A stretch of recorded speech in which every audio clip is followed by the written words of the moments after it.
there. When play was stopped because of rain, they were 2 for 83 from 23.1 overs. In the next 15 or so overs, they went from 83 to 226. A terrific performance. Dean Jones, 93. There have been plenty of players make hundreds in all sorts of cricket and deserved them less than Jones would have if he'd picked up another 7 runs. 93 from 82 balls faced, and Stephen Waugh at the end, 27 from 17. I don't think there's any doubt Jones has a broken finger, and that makes his innings even more meritorious. Whether he'll be able to field or not is another matter. At the way he went off the field, it might take wild horses to keep him back in the dressing room. Border played a gem of an innings, and Mark Waugh was the only one out cheaply, but that was in the chase for runs. 4 for 226, the bowling figures for West Indies. They suffered when the match was reduced in that way to 38 overs, and it was left that the Australians had 14 overs and 5 balls to go. Marshall, 45, a long time ago now, bowled by Walsh, playing on from outside. Then this brilliant run out by Desmond Haynes. First of all, Marsh inconvenienced by being hit slam bang, and then the stumps were slam banged as well, and Marsh was in double agony. Jones and Border added 67 in 54 minutes before Border got this right off the meat of the bat, but straight to Richie Richardson. Viv Richards was the bowler, 32 in 25 balls, and Border struck the ball magnificently there this evening. Then Mark Waugh playing from pad on to stumps. He was out for 5. That was 4 for 152. And that is the way the run rate looked. That is the graph.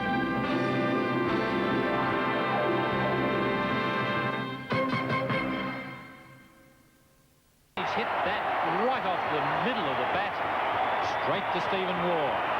And that's been the difference between the two sides. The Australian batsmen found the gaps when they went to the outfield. This was really a sucker play because Border placed him specifically. He signals Richie Richardson out to a great outswinger from Terry Alderman. There was never any doubt. You could hear the big Nick. It was away from his pad. Umpire Brew took a long, long time, but you could tell there's the Nick, the deflection, straight through to Healy. There was no doubt. And Alderman, with 2 wickets in the first over, really puts a cut amongst the pigeons.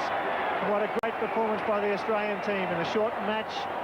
They batted first, and now they've got the West Indies reeling in the first over. Richardson, the fine players, had a great summer.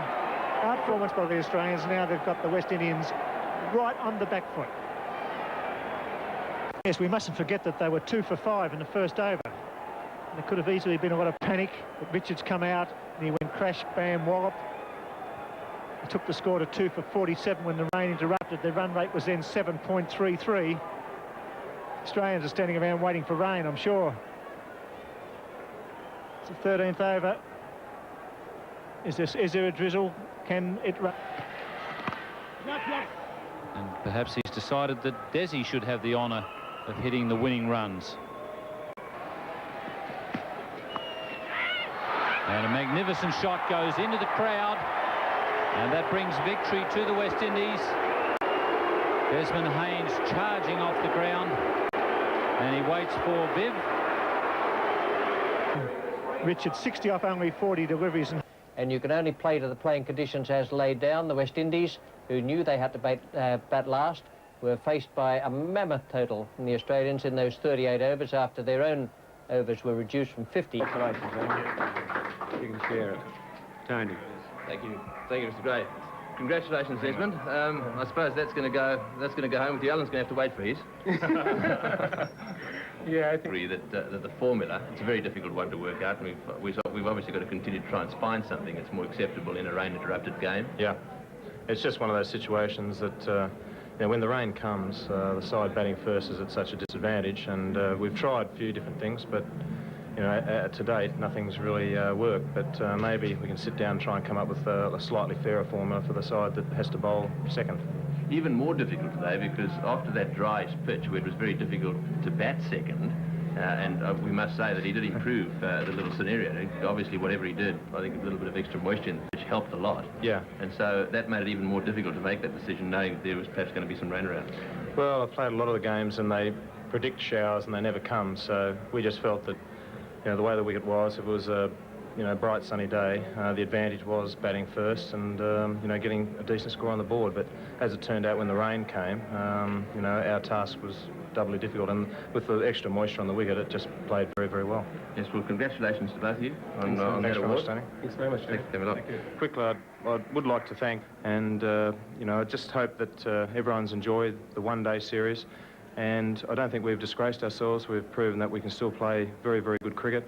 And hopefully in the test matches coming up, we'll prove that, you know, we can still play the test match game equally as well. So still a lot of cricket left in the summer, and thanks very much, Malcolm. Yeah, first of all, let me say to the sponsors, you know, for sponsoring such a magnificent tournament. Without the sponsors, I think, you know, it would have been nil. And we just hope, you know, that we look forward to their continued, you know, sponsorship, you know, so that we can go there and at least do some entertaining as we did tonight and throughout the series so far. I think we'd like to say thank you again to the people, you know, who have come and supported the games. It's been magnificent, and we look forward to seeing you. Maybe it may not be the West Indies, but continued success throughout. Thank you again. It's sad, you know, because we suffered, I think, you know, when we went back out there to bowl those remaining 14 overs, you know, and Australia played well. And for some reason, the rain came again, you know, and it was reduced, you know, to 18 overs, and it gave us a chance, you know, to go out there and play the way we did tonight, you know. But I think for the series so far, we've had a magnificent series. I think both teams played some magnificent cricket, and, you know, we may have won the cup tonight, you know, but I think the game obviously made that, you know, and it's just some blessing from the Almighty Father. Well, thank you very much, and well played today. So.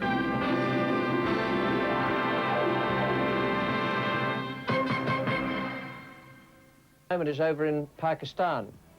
No, he's not. Has won that 24.95. My word, he's bowled well so far this summer. Border 26 and Bishop 26, and then McDermott, Hughes, Taylor.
Rain interruption, but Dean Jones had other ideas.